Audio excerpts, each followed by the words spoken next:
तो दोस्तों आप लोग देख सकते हैं आज हम आए हुए हैं काका के भूसा लदाने के लिए। देख सकते हैं बुग्गी भी खड़ी है और हम लोग भूसा लाद रहे हैं। देख सकते हैं आप लोग कैसे भूसा लाद रहे हैं।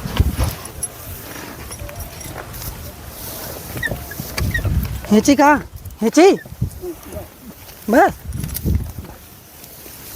चला। दोस्तों आप लोग कमेंट करके बताएं आप लोग अपना भूसा किस चीज़ से ढोते हैं।